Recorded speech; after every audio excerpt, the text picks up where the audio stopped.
Hello, everybody. Thank you for tuning into the webinar Life Purpose Profiles with Lori Grant. I'm here co-hosting Pete Casaboon. And so we're really going to kind of just dig into this and see what this is all about, because I'm not even really sure myself. Lori, how you doing tonight? I'm doing good, Pete. Thanks. And you? I'm doing very well. Good. So tell us what this is all about. Okay. So I'm just sort of gonna feed through and explain a little bit. I've been in school for the last 3 years and learning about the life purpose profile. So the school I was in was the Reese Thomas Institute for Energy Medicine, and he does a ton of work around the profiles and how they work. Is that like some weird? Yeah, I'm gonna try to turn off some different. Oh, there we go. Yeah, Do you want me to put my headphones on? Will that make it better? It might, if there's a little bit reverb coming from you. Okay, hold on one sec. Okay.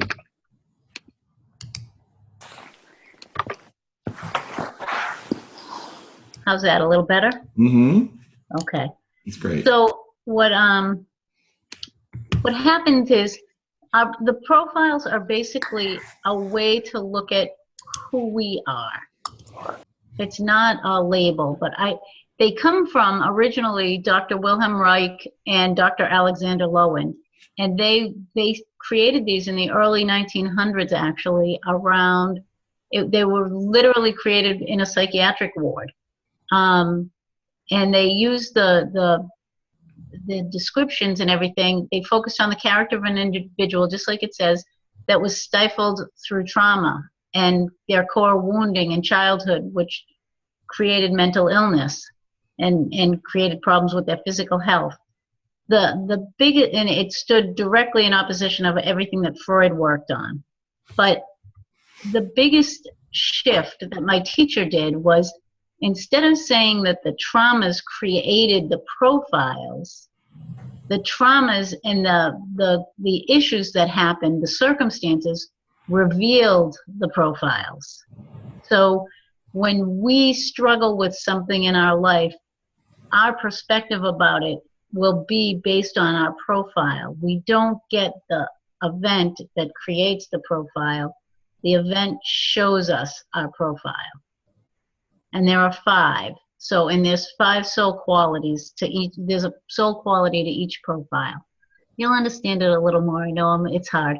So, what it is there's 5 different profiles. Let's see now. And there's a core, which means when you are being true to yourself, when you're not in fear, when you're not in stress, your behaviors will be a certain way. And as soon as you drop into a stress thought process or something triggers you, you tend to go into defense. And you can tell. I'm going to go over both a little bit, but there's 5 core profiles, and I'm going to explain them. So this is like some basics about them, and then I'm going to really read about them a little bit more.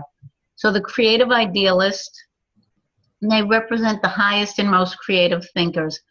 They tend to be very mathematically inclined, scientifically inclined, but fun. They have a tough time actually getting anything done.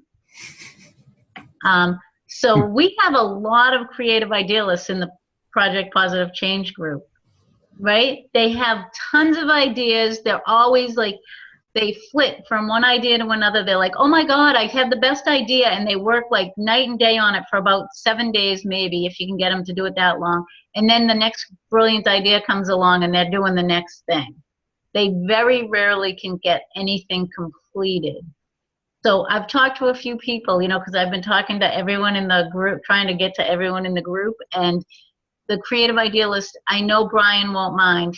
Brian Glover, total creative idealist, has brilliant ideas, but, takes notes, writes everything down copiously, but can't actually make anything come to fruition with any of his great ideas because the next one's right there. So we've talked about how he has to actually hire somebody that's in a different profile to get him to create what he needs to create, because he's going to have a tough time all the time locking in and getting it done. So the creative idealists, they're deeply connected to their own spirituality and mental and spiritual realms. It's through their mind that they bring the world new ideas and inspiration, from the latest gizmo or iPhone application to a deep understanding of cosmic reality. The novelists like J.R.R. Tolkien is the perfect example, right? Like you think of The Hobbit, like the story, that whole thing, right? He literally created another world, right? The book has maps. He created another language. I mean, there's a billion things. That's the creative idealist. That he had the brilliance to get that created and made is very, very impressive. Because I think there's a lot of people out there that have those same things, but they can't ever get it to in a book written and then actually published to the world. It just makes it very difficult. Creative idealists are very entertaining. They can carry on conversations with almost anyone. They speak intelligently on many subjects, especially the ones they dabble in. And they always want to keep life fresh and new. And will call you to go out to have fun. Whenever there's a new band in town or when a new restaurant opens, they're always like, ooh, they love to have a good time. So that's the creative idealist in their core. And they're a ton of fun. They're also the type of person that when you start a conversation with them, and you guys can tell me if this has ever happened, you can just do it. Actually, I can't see it because my screen's got the profiles on it. But you'll start talking to them and you don't say their name, and you'll be like talking for 5 minutes and then go, oh, and then so Pete, what do you think about what I just said? And you go, huh, what? Right? So that is key creative idealist, right? Like they just, unless you talk to them, like this is a big hint for them, reach in and just touch their arm before you start a conversation and say their name, and it will bring them back into their body to actually be paying attention to you.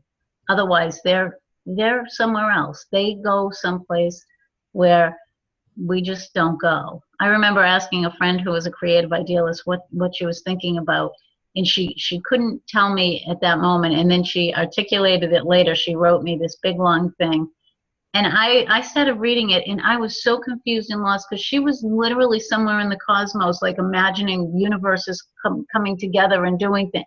And I was like, that's what you were thinking about? Like, you weren't thinking like, oh, maybe I'll get, chocolate milk with lunch today. Like she just, like the thoughts that creative idealists have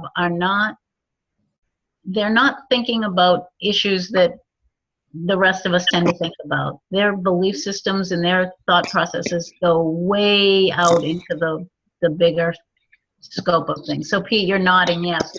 You love thoughts. You just love conscious thoughts, right? Like there goes one. Oh, yay, I'm going to follow it. Right? That's what creative idealists do.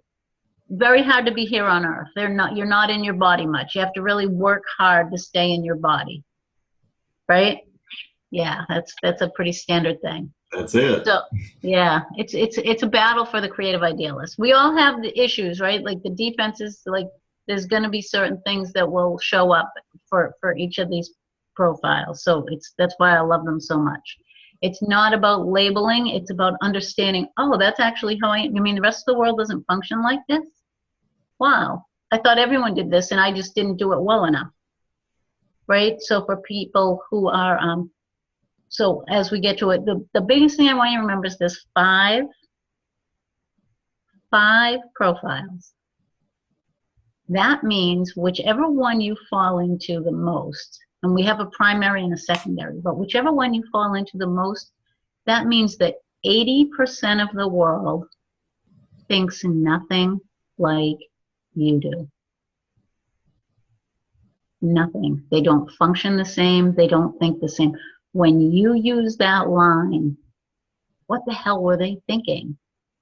Well, I'll tell you, they were thinking something that just never would cross your mind because you're not that profile.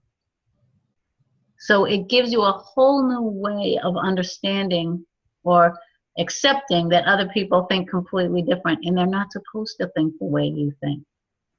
So it's a huge gift to be able to really understand these profiles and see how somebody else is. It helps you to be able to communicate with them on a whole different level and be able to talk to them in a different way than you would ever talk to somebody.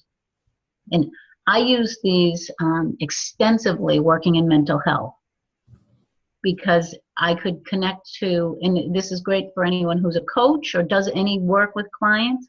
You will understand some of their underlying fears and emotions as soon as you figure out what their profile is. They like creative idealists in general have a big fear of being here on earth and just afraid of people in general. We're kind of scary, and being here on earth is just a little bit scary. And if you know that going in, you know never to just go right up to them and grab them, or like you'll startle them and scare the crud out of them. They don't want you to do that. Like that's overwhelming for them. So as soon as you get that, you can start to communicate and be a little more understanding and open to them. Where you might love people to come up and hug you, they're just like, I don't know you, wait, like, and there's just, you can see fear in their eyes. They are really nervous around crowds. They're uncomfortable. And then the emotional intelligence specialist is next. And this profile is gentle souls. And I think you guys know what I mean by that, right? You meet people, I mean, they are just soft. You look at them, they have soft, loving eyes. They won't hurt a bug. You know, there's a spider in the house, they're getting it onto a piece of paper and bringing it outside to get rid of it. They don't want to hurt anybody. And life can be a little bit overwhelming. They are the feelers. They're the most empathic people around. Those are the emotional intelligence specialists. And they have terrible issues with boundaries, but we'll get to the defense of that after. So when we're in our core, in our essence, the emotional intelligence specialist is full of love. And they know, not just believe, that love is as plentiful as the air that you breathe. In this state of being, you become a guide for everyone you know to find their hearts and self-love. You can enjoy others so deeply that you help them access their deepest source of love just by your kindness and acceptance of them. Your heart becomes so in tune with the environment and those in it that you find your true mission to offer the world love and compassion in whatever walk of life you are in. You can be a wonderful teacher, parent, and grandparent of young children, as well as adults who feel your love and follow you like the Pied Piper. You help others let down rigid boundaries, open closed hearts, and support them in learning to trust again. And you can be very strong emotionally and set compassionate boundaries for others, even those who have abused you in the past. Love sometimes means letting others know that you will only be in relationship with them when they are in their personal integrity. You are never a victim once you own your emotional intelligence specialist. But emotional intelligence specialists are big poor me's in defense. So if you know a lot of people that are the big poor me that always play the victim, chances are they have a big piece of this profile in them. It's they are so loving though, but they are another one. They don't want any attention. They're a little bit nervous being, like, I have a friend, she had to get on stage with the other emotional intelligence specialist for school, and when she got off and we were walking back to our classroom, she was just in tears, just because it was so stressful for people to be looking at her, because she gets overwhelmed with the feelings because she's so empathic, and it will just overwhelm her, and she just broke down crying. She just had to release because she wasn't good at putting up a healthy boundary, and she just took it all on. So that's what the emotional intelligence specialist is. And then we have the team player, who represents the caretakers and those who love being supportive to others in everything they do. So I'll own up, I'm a team player. That is my primary profile.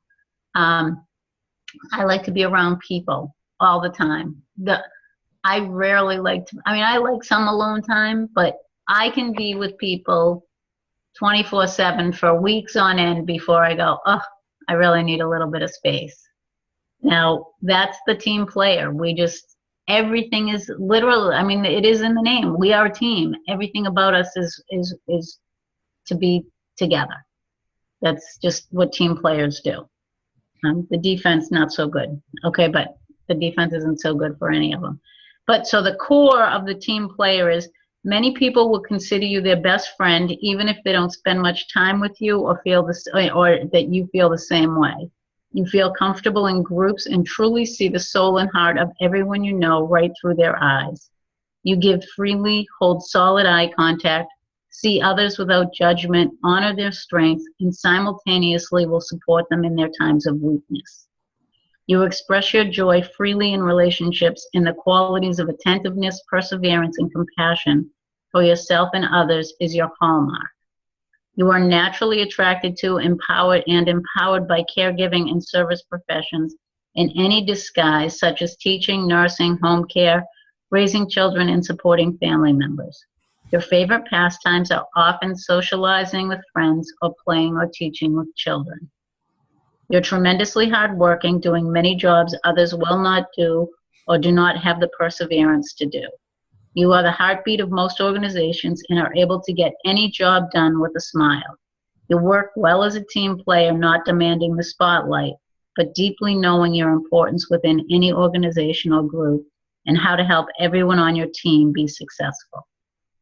So team players are the people that you want to have as your customer support people. You want them to be your first line to your clients, because they are always going to make your clients feel loved, cared for, and because it's true, they actually love and care for them.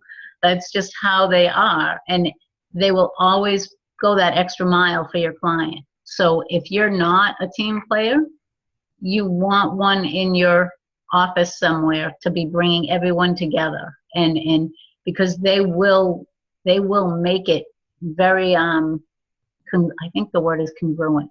Like they will just bring everyone together. It is a beautiful thing. You also need other people, because too many team players, and they need someone to tell them what to do as well. They're not always just like, I can figure it all out. They don't see the big picture all the time, because everything is about the person that they're dealing with in that moment. So you want to have somebody else come in, and that's going to be the next profile. Is going to come in and take care of like the big picture and tell them how to do it. And then the team player will of course go, okay, as long as you told me what to do, I'm going to do it, because that's what I do. I support everyone else. It's a very nice thing. And then we have the knowledgeable achiever. The knowledgeable achiever. We have a bunch of those in our group too. We love the knowledgeable achievers. They are my trigger, by the way, because I always feel inadequate around knowledgeable achievers, because they're always so organized and they achieve and they see the big picture and they always complete their tasks. And that, you know, they're the person when you go into their office, there's a filing cabinet and everything's actually filed, right? Compared to me, the team player. So I have my office here and I have a filing cabinet right behind me, but I will tell you that on the other side of my laptop, it's on either side of my laptop and behind it is just papers piled up. Because it was easier to just, once I finished it, just to move it out of the way instead of actually opening up the file cabinet and putting it where it actually goes. So the knowledgeable achiever, it would never get like that. They're going to be super organized and they're going to put it exactly where it goes. But in that, so we love, and the knowledgeable achiever, you guys can tell me if you know people like this, or just raise your hand and give me a smile. They're the person, when you mention that you're interested in a certain topic, you'll get an email from them with links to that topic. And like, they'll have actually told you they read some of the articles and which ones are better than the other ones. I mean, they're always all over it. They'll tell you what books it is. And if they already know about it, forget it. They're the people who do all the research on everything. They do all the studies. And they always have to know the science behind everything. So whereas for me, I have very little knowledgeable achiever. If it works, that's good enough for me. I don't need to know why. But the knowledgeable achiever has to understand why, because they need that big picture. Like, and I'm just like, who cares why? I don't care. As long as it's doing what it's supposed to do, that's all I care about. So The knowledgeable achiever, we all need friends like this so that they help us. If you're not one, we all need people in our lives that do this so that they help us stay organized. I love to travel with a knowledgeable achiever. I used to travel when I was younger. One of my best friends is a knowledgeable achiever. It was the best. She had every book on the areas that we would go. And as we would drive through them, we would take road trips around the country. And as we drove through, she would be reading about the area so that we could all learn while we were driving, because that is the exact knowledgeable achiever. They have tons of degrees. So if you know people who are always going after the next certificate, the next degree, the next whatever it is, you know, they have 10, 12, you know, they're people always in school learning and learning and learning. That's our knowledgeable achievers, because they can never be quite good enough, never smart enough. They always want more. So their vision is one of universal pattern recognition. They see the soul in everyone they meet and not just their behavior. If they work for you, you guide them in expressing their core qualities and match the job to their gifts rather than giving them a job and then firing them if they don't perform the required work. If you're a knowledgeable achiever, you release your strict drive for perfection and find that what your soul truly loves is mastery. Mastery is when you let go of all control and see how everything has perfection, even in chaos. In doing this, you find your level of influence and achievement goes from competitiveness to win to enthusiasm for an infinite possibility. By getting in touch with your true feelings, passions, and love, you find that your heart longs for romance, tenderness, and intimacy. Once your heart is integrated with your high energy ability to take action, your life becomes playful and balanced. You inspire others with your incredible knowledge and achievement and raise the bar by showing them the potential of the human form and psyche. The knowledgeable achievers they are just fun to be around when they're in core. When they're not in core, not so much.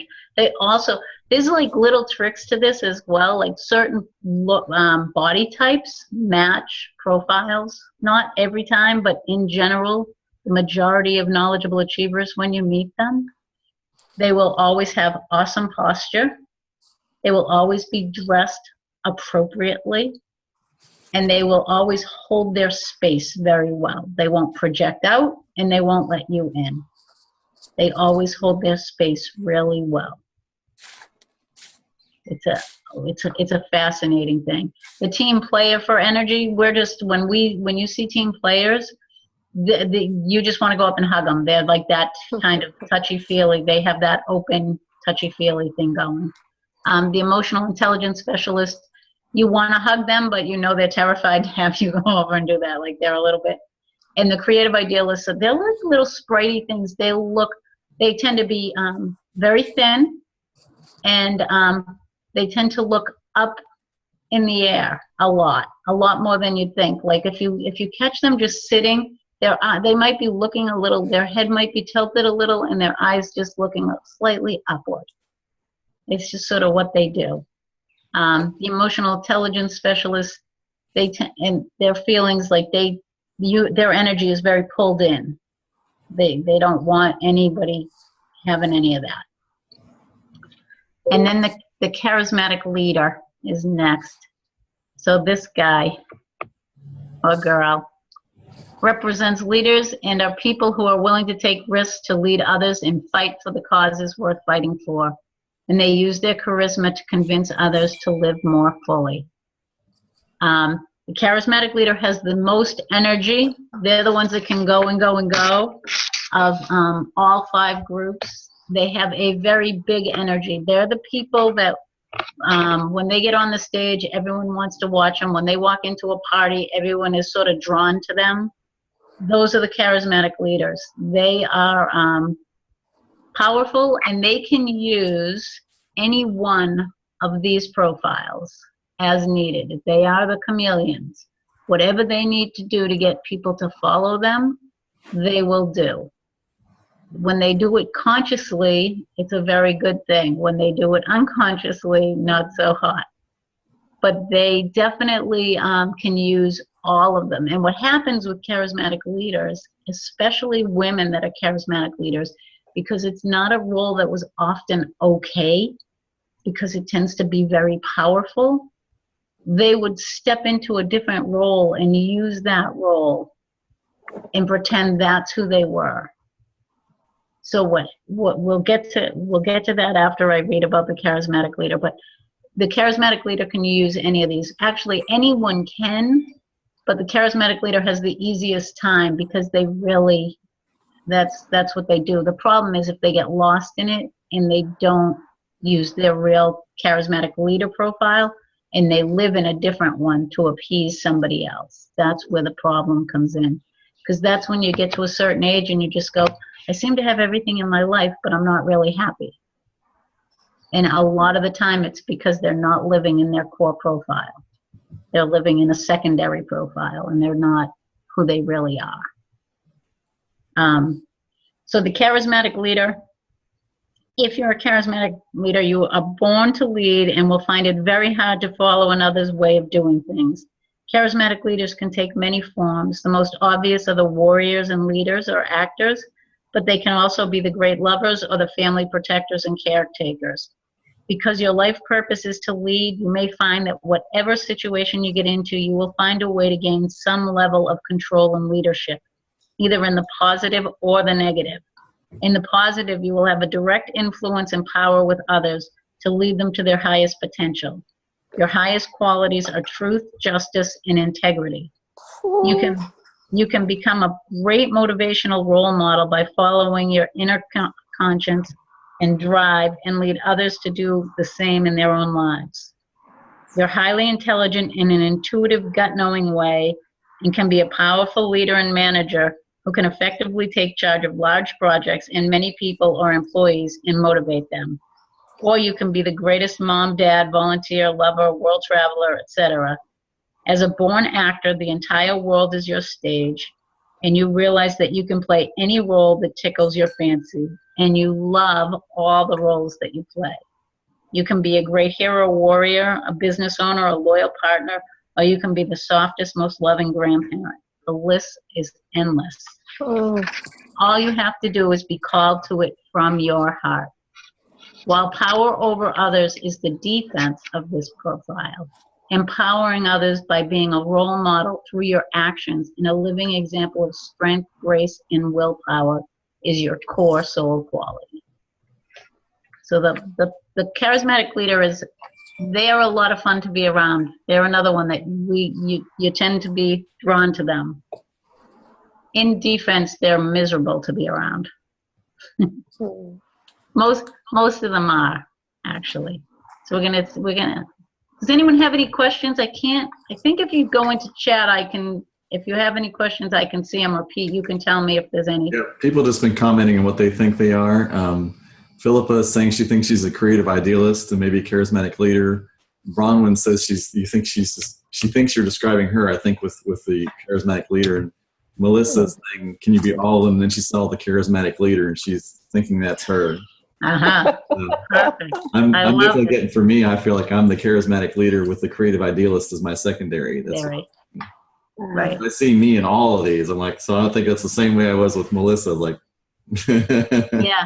So I'm gonna, it's a lot of fun to figure it out. It took my teacher a few months because my primary and secondary are so close and I lived in my secondary for, only 30 years of my life. So, instead of in my primary. So he definitely thought, actually all the teachers thought I was in my core profile when I was actually in my secondary, because we get so locked into it. And that's what our problem is. We start to think we have to be a certain way based on how we were raised, what was acceptable in our home, like, oh, they should be this way. So a lot of men are automatically dropped right into the knowledgeable achiever, because that's, you grow up, you become either knowledgeable achiever or charismatic leader. You be a business person, blah, blah, blah, you have a business or you work in a company, but you are the breadwinner, et cetera, et cetera. So for a man who is a creative idealist, or an emotional intelligence specialist who's very soft and caring and gentle. Well, that in some households that just wasn't allowed, right? Like, I mean, it was like, buck up, be a man, don't cry, knock it off. So they like shut down who they really are and step into another profile and live it until they can't live it anymore. And then they're like, I don't even know who I am, right? Like, that's what a lot of people will say years out. Like, for anyone who does coaching and works with people, a lot of times people will come to you and just be like, I don't even know who the hell I am. And it's literally, they have spent their life living a profile that's not theirs. I'm pretty lucky because mine are so close. I can really use both of mine. So my secondary is charismatic leader, if you haven't figured that out yet.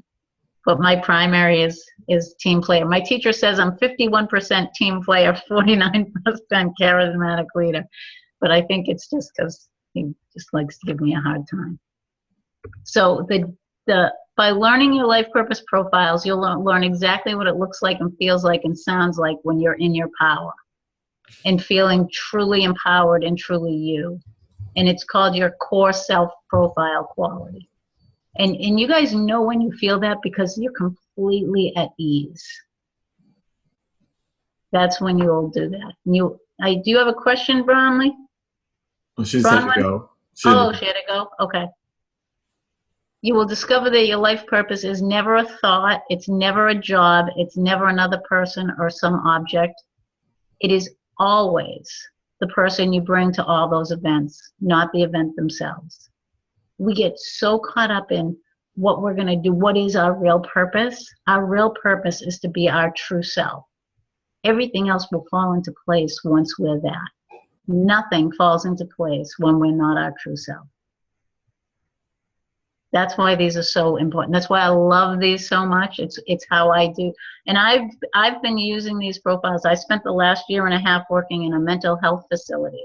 And I've been using these profiles with the patients. And the difference in their lives when they realized how they were not living in their core profile, the shifts they made and the release that they had it was just, I can't even tell you like how amazing it is to see that, because they spent their whole life living expectations of somebody else's and not their own. And most of the time we don't realize it. It's done very unconsciously. You know, if it was so conscious, that would be so easy, but it's learned it at such a young age, we just don't know that we've done it. So the defenses, this is the not so fun stuff. When we're stressed, frustrated, anything, somebody annoys us, we can drop into defense. So the defense of the creative idealist is the thinker. And the mind is scattered and disorganized, arduous, fearful, disassociated or isolated, paralysis by analysis, often out of their bodies, lost in thought, and don't often notice what is happening or what others are saying. So an example of this I can just give you is one of my friends, last year we were at a retreat and there was a big brouhaha going on, right? So it was all good. It all ended up fine. But at one of the tables, there was all this anger and really like there was 3 charismatic leaders at the table and there was just this big woof, like big blow up. And the other person at the table was a creative idealist. And after like an hour, we were talking about it and she's like, what, something happened?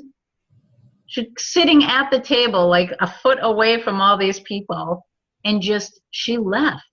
She had no idea that people were angry. Like, as soon as the anger kicked in, her fear sent her right away. She might as well have been on a plane flying to Paris at that point. She just was not at that table any longer. So that's the defense. Like, as soon as fear kicks in, you leave. Now, there was a time in her life where that probably served her very, very well, but it doesn't, at some point it stops serving us. But that's why we do it. That's our vow. Well, I'll get to that. But we do it because it serves us. And back to like when we talked about at the beginning with the doctors, that the events that happen perpetuate our profile. They don't create it. They just make sure we lock into it.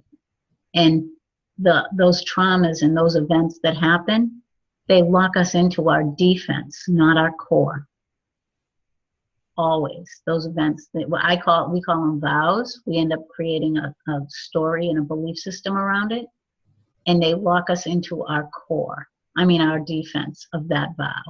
It becomes so she leaves when it gets stressful. So maybe as a child she was in a situation where that was the safest thing for her, to just be as invisible as possible and disappear if the house got loud, if there was fighting or whatever, and it saved her in that time. But 20 years later, it's no longer a healthy way to like resolve issues or handle things.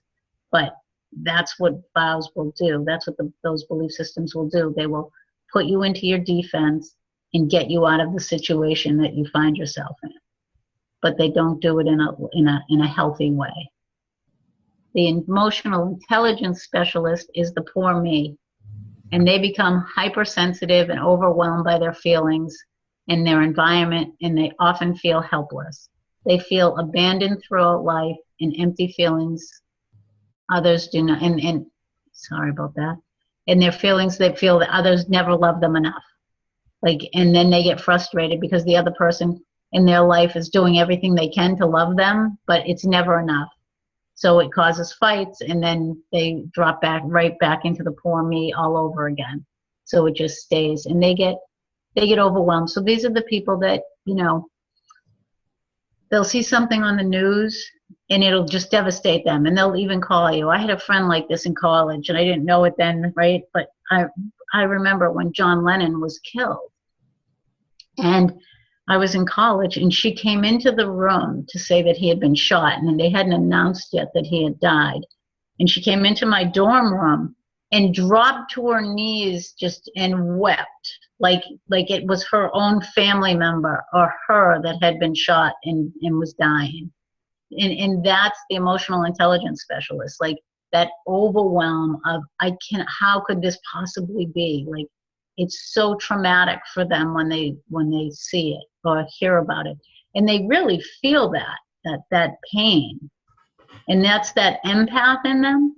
And so they really have to practice healthier boundaries, because it wasn't her pain. There was some emotional pain with that, but it wasn't her physical pain. But when you saw her, you would have thought it was her physical pain. Like, literally, she came in, and I remember her just dropping to her knees and sobbing. And so that's the EIS, the emotional intelligence specialist. That's the defense. Certainly we want people to be emotional, but we don't want to take on everybody else's as if it's ours. And that's where they struggle, and that's why they drop into that poor me and drop into overwhelm. So the team player is the people pleaser.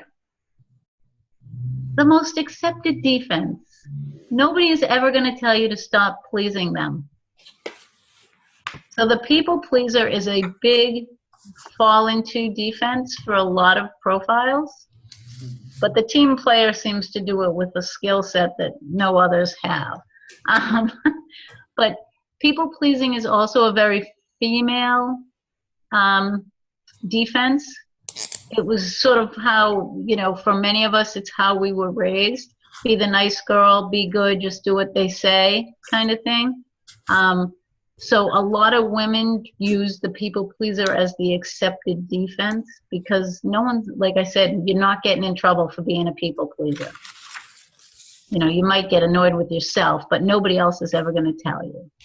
So you get stuck in relationships. You end up being resentful. Passive aggressive behavior is a big one for people pleasers. You feel like you're a slave that's not appreciated. You have a tough time saying no, and then hate yourself for being a doormat. That's the people pleaser. People pleasers also, what's not here is we don't like to ever ask for help. We don't want to burden anyone else with our stuff. So we rarely will ask somebody else for help. We have to be in dire need to ask for help. And by dire need, I mean really like it has to be a big deal. Like I can't tell you, I hurt myself last year and it like nearly killed me to ask someone to wheel a chair out so I could put my leg up on it, because I should be able to do that myself with my crutches and do everything. And just little things like that can send a people pleaser right over the edge, because it's just so uncomfortable to break that vow of asking for help. And resentfulness is a big one, right? So if you're a true team player with people pleasing, you will help people almost all the time. And you'll do it because in your team player, you won't do it out of fear. But the people pleasing comes in, like you don't want someone to be upset with you, you want to be the nice girl, so you do it for very different reasons. And saying yes the majority of time is probably who you're going to be as a team player. But you want to be able to say no in the times that you want to be able to say no. And when you can't, you get resentful. And if you do for others, the standard line from a team player / people pleaser is, after all I've done for you, I can't believe you won't, and then fill in the blank. So that's the standard line, right? Because all team players ever really want is acknowledgement for what they do. They just want to be told, thank you. We appreciate you. So you guys, if you work with somebody like that, if you thank them at the end of, oh my God, you did such a good job, thank you. I don't know how we could have done it without you. That they go home happy. I kid you not, they go home happy. But if you forget to thank them for a couple weeks, you'll notice a difference. Like the passive aggressive will start to kick in. They'll be like, they don't appreciate me. Right? And they don't want to say anything because they want you to like them, but then they'll blow up. So I know that one well just because I live it. Sorry. So I apologize to my husband all the time. And then the knowledgeable achiever is the rule keeper. That's what they drop into. So they are a discipline machine. They're list makers, robotic, not emotional. They push themselves beyond human capabilities. They're critical of imperfection in themselves and in others. Oops, sorry about that. They're fixers in relationships. What you do is who you are. They're workaholics, strivers. They succeed at what society holds dear: money, jobs, businesses. They have awards, they have professional degrees. They set the bar. Wherever they set the bar, when they're just about to reach it, they're going to move the bar up. They are never, ever satisfied with where they're at. That is the knowledgeable achiever in defense, that rule keeper. They will be brutal to deal with if you don't follow the rules, right? This is how it's done. Here's the study to show it. Why aren't you doing it that way? Right? It's very logical for them. There's not going to be a lot of emotion. The rule keepers close their hearts and they just go by, this is what needs to get done. We always joke, if you look at me, they live here, all in their head. They forget that their heart's involved. They do everything from, this is the logical, this is what is supposed to be done, so this is what I'm going to do. That's the defense of the knowledgeable achiever. And then the charismatic leader. I love the charismatic leader. Their defense is the enforcer. They don't trust anyone. They can be super self-righteous in the poor me victim. They self-sabotage like nobody else. They tend to be the substance abusers, the manipulators, the method actor. They battle with life and others often or constantly, and they're hyper-vigilant against betrayal or attack. They often have huge issues, huge trust issues, huge abandonment issues. They always think somebody's out to kind of screw them over. They're always looking for that. They always think, like, if you go to do something for them, they're wondering what you're going to get out of it. They don't make the assumption that you're doing it just because you want to. They do tend to be the majority of, I will just tell you, the majority of people that came through the mental health clinic that I worked at, charismatic leaders. They're the ones that they will use their illnesses to manipulate. It's not done consciously by any means, but depression, the bipolar, anxiety, the majority of, I would say I saw over 400 patients in a year, worked with over 400 patients in a year. And I would say that I can count on two hands how many weren't charismatic leaders that came in there. I mean, it is just that is who tends to end up with the issues. And I think because there's so much big energy, it makes so much sense when you think about it. When you think like the bipolar diagnosis is this huge energy that can be way up or way down, it makes sense that it would fall into the charismatic leader. They haven't learned how to figure out how to be in that energy. So that was a lot of the work that I did with them. So it's really kind of cool. But they tend to be the ones that really struggle with all that, with the abuse, substance abuse, any of that. The majority tend to be charismatic leaders in defense. And they use it for a reason. Again, we're going to hit that next. I'm going to tap into it very quickly. Is the vows that we create that keep us in our defense. So that's that. And then vows. So vows are what we create that lock us into our defense. And vows are they're deep-seated belief systems that are unconscious to us. And they create all of our patterns and our choices in our life. We think that we're open to all these options, but our vows shut them down so that we live right in our defense. And they tend to be very similar for for like people in, like charismatic leaders will almost always have a vow around not trusting someone. And then it'll be tweaked to their personal situation, but they will almost always have something around abandonment and not trusting. So that's the charismatic leader one. Knowledgeable achievers will have one that says they have to follow the rules. There's something about sticking to those rules and not being emotional, not showing your feelings. That's going to be a big one, that it's not acceptable to show your feelings for knowledgeable achievers. And team players will have one. Almost always is like the similarity about not asking for help, being a good person, being the nice girl, being the good boy, whatever it is. That's going to be a big one around team players. The emotional intelligence specialist is going to be around that everything is overwhelming, that they can't handle feelings. Like it's too much. Life is too much. And the creative idealist will have that something on earth is too scary. They can't be here.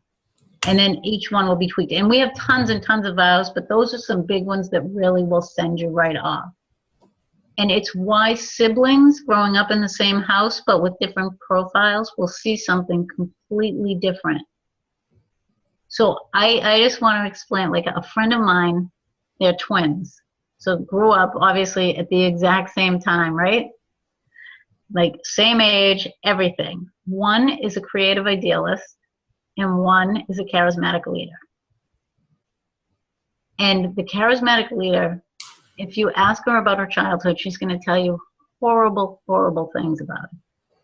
That her father was uncaring, he was never there for her. Like, I mean, just an amazing story. If you listen to her story and then you listen to her twin, you would think they were raised in completely different households. Her twin is the creative idealist. Oh no, they were there whenever I needed them. Yeah, no, and they let me play and they let me do what I wanted, and I loved to color, and she was an artist, so she could sit at the table and be coloring or drawing or painting for hours and hours. And because people let her, it was the best life she could imagine. But her sister, who didn't do things like that, and then her father would be like, hey, I want you to do this. She was like, why do I have to do it and not the other? Like everything was, she was picked on, she was hurt, she was abused. Now her parents didn't hit them, but you would think that she grew up in like the most abusive household. And then the other one was like, what? My parents were so loving and kind. They gave me paints and crayons. I was like the happiest kid in the world. And that's what happens, right? So when we hear stories about people growing up in a household and we go, like I always say, my parents were super loving, right? Like, oh, my dad always hugged me. It was awesome. You talk to my brothers, they're like, what are you talking about? What world did you live in? Because that was not their experience. But I think even if my father was hugging them, they're not team players. They're never going to remember it the same way I do. So that's a huge piece for the vows and how they lock us in and how separate and different we can be, even when we're in the same household, and how we get so frustrated with our siblings and our family because they're not the same profile as us, and we don't understand growing up like how they could be so different when we grew up in the same house. Like, what the hell, right? Like that was always a big one, like for me, like how could you be, like how can you not be like this? But of course they're not. And the other thing is you're most likely going to be one of what your parents are. So if like both my parents are, my father was a charismatic leader, my mother is a team player. So I have both of those. But I have a brother who's a creative idealist. So somewhere, one of my parents must have that as a secondary, and my brother has that. So it's very intriguing to play with that. So the only time it will be different is if you're adopted. If you're adopted, you might not match your adoptive parents at all, because you have your profile, you're born with it. It's not something that you get after you're in the family. You come into this universe, this life with it. It comes in utero, you get your profile. I know. I'm like, why the hell did I choose team play? No, I love my team play. So I want to remind everyone that this is a big chunk of what we're going to be teaching up at the UEE event in Andover, Mass. in October, the 3-day Ultimate Energetic Entrepreneur Palooza. And I will be going into how to get out of the defense and a lot more about how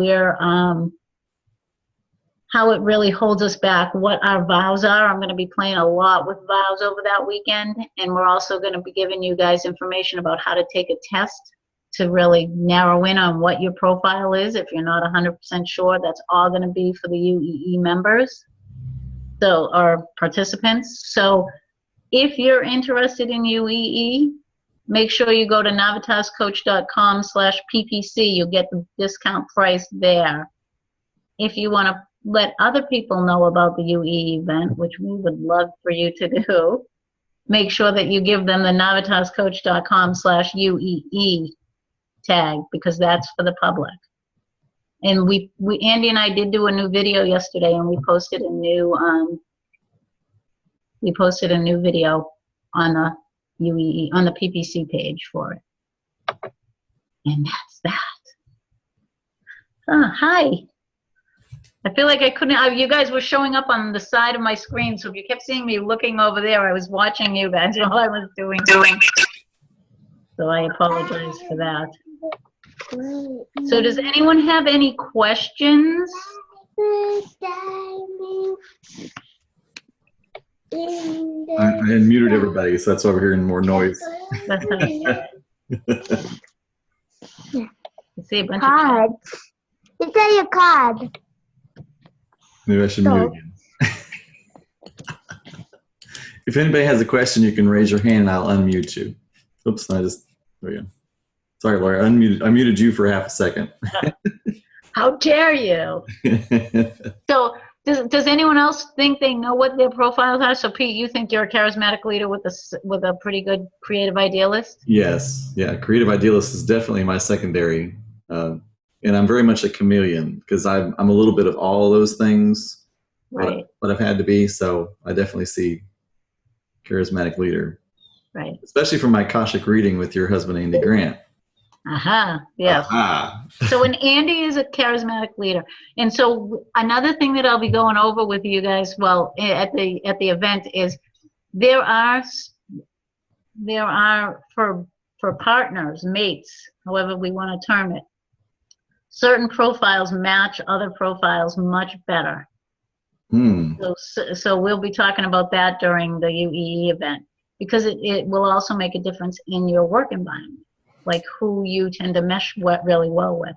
Like for me, I really need a knowledgeable achiever for my work. I need, like, as soon as I can hire someone, it will be a knowledgeable achiever, because they're super organized, and that will be really good for me because I'm not. That's definitely Tiffany, I'm sure. So she gets everything done, and Oh my gosh, you should see her desk is immaculate. is she a rule keeper too? Yes. You're not trying to say that too loud though, huh? No, I had something stuck in my throat. It's like all of a sudden I couldn't speak. But yes, she's Like- very, yes. So that's rule keepers can be really tough. I have a friend who is the knowledgeable achiever, and something simple, he will never go over the speed limit. Ever. If the speed limit's 65, he drives 65. If it's 55, he's 55. That's it. There's not even a conversation. Right? Like, it does not matter. And I'm like, really? We're in a hurry. It doesn't matter. Like, I mean, to the nth degree. It says no parking. So I'm like, yeah, I just want you to pull over so I can get out of the vehicle. Nope. It says no parking. I'm like, you're just stopping for a second. Nope, we're going to pull up further. It's just, that's the rule keeper. So it's good for some things, but when it's so locked in, it becomes unhealthy. And that's it with any of the defenses. And the vows create all the defenses. And there's a list of vows. Like I can't tell you how many. Well, I went to school for 3 years, and every year I had to find vows and more vows. And clear. Melissa is asking a question. Go ahead, Melissa. I just wanted to get unmuted now. Yeah. I'll do whatever it takes. No, I thought I just wanted to give my feedback, I guess, more than a question. I thought the information was really, really excellent. I think that my mother is definitely a team player, and that is something a role that I don't know if you can say hide in, but I find sanctuary in that role a lot, of being a team player and, teamwork and all this. Let's get everybody rallied together. I don't know if my father was a charismatic leader or not, because when you said about the poor me thing, I was like, my father's always been like, oh, I'm going to die someday. Poor me. I'm so miserable. I have no control.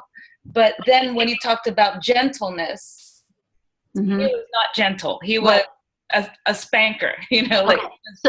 So the poor me, if this is I'm so glad you brought this up. The poor me, if you are for decades and decades going on and on about how the poor me, mm-hmm. You're a charismatic leader.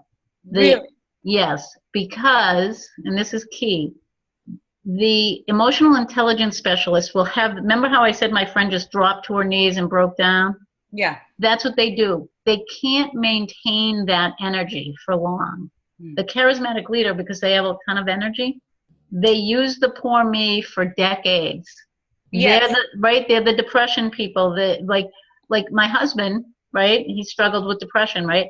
He could be the poor me brilliantly, forever. Yeah. Forever. So because they have the energy to carry that on. So a true emotional intelligence specialist, they don't have it to go on and on with.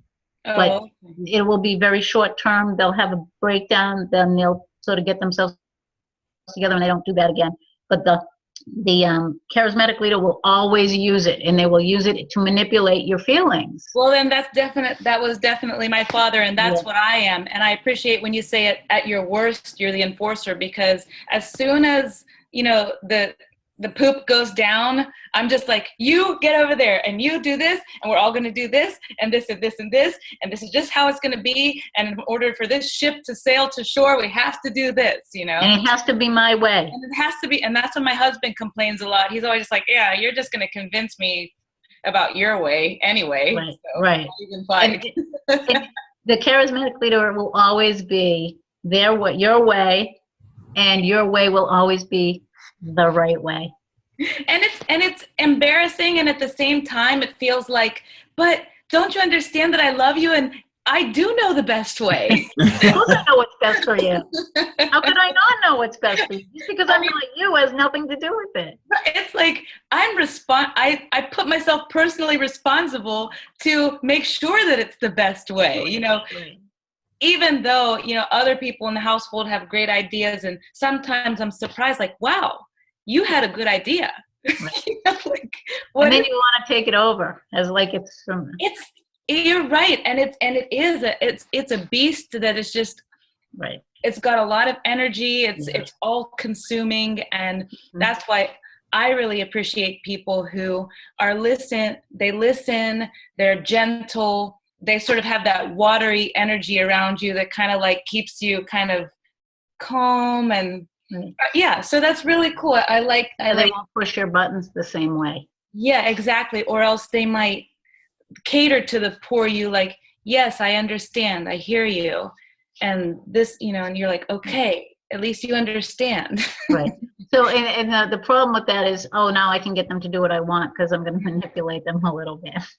It's so and at the same time, people look to you like, where are we going to lunch? And you're like, I don't know, somebody else pick for a change. But they're always asking you, what are we going to do today? Where are we going to lunch? Where are we going on vacation? And if you don't decide, it doesn't get decided. Right.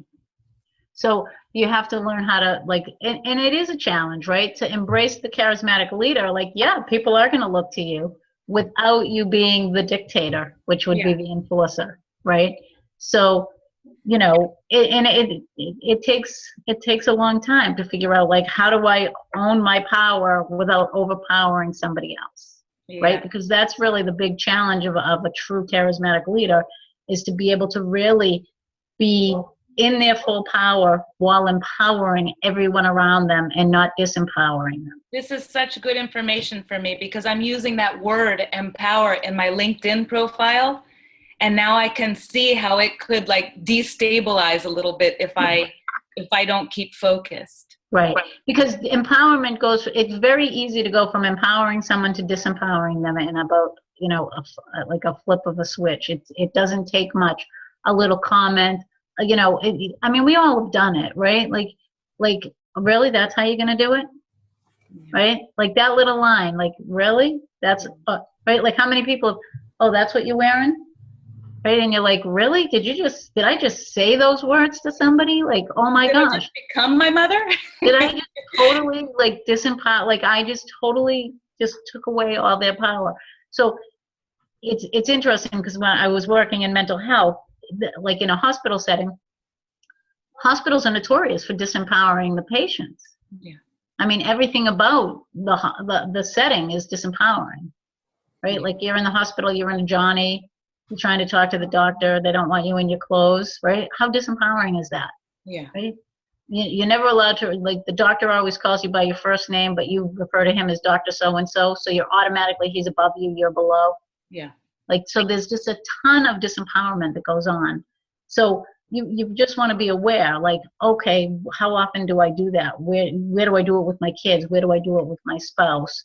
Where do I do it? Like, how much do I do it not even realizing it when I go to a restaurant, when I go, you know, because sometimes, you know, we think we're being really conscientious and then we would go, oh my God, I was totally ignoring that person because I was talking. I did, like, the waitress came and stood there like, and I was just like, yeah, like, wait a second, like, you know, like and then all of a sudden it's like, oh my gosh, I'm so sorry. I forget you're a human being here.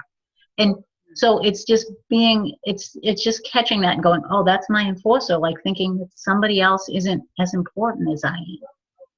Yeah. And also I found that as I'm learning to live in my core and not live in a secondary type of like characteristic, like you said, I I tread dangerously on being an a-hole a lot because Right. I feel powerful and then I feel powerful and Right. all of a sudden I'm an a-hole.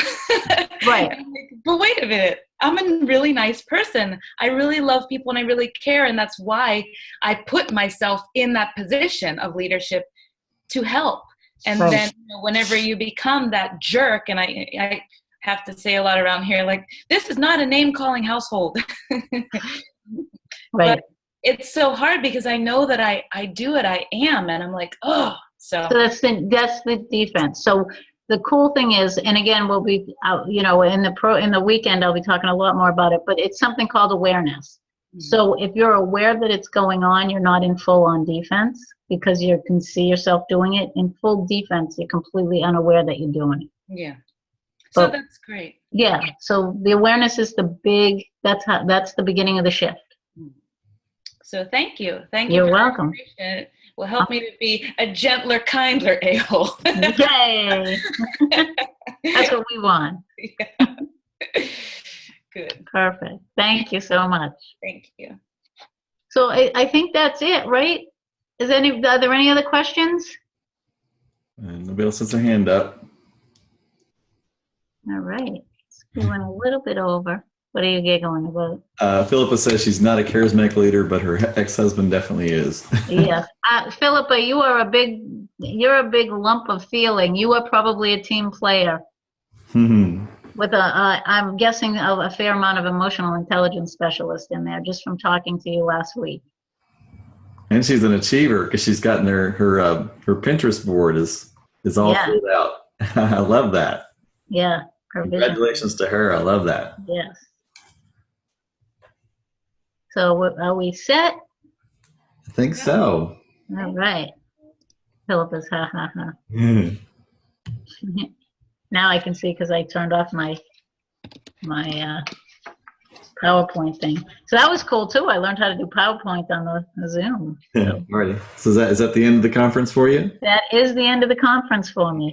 Well, thank you everybody for viewing. This has been Life Purpose Profiles with Lori Grant. I'm Pete Cosboon. Thank you for watching with Project Positive Change, and we'll talk to you later.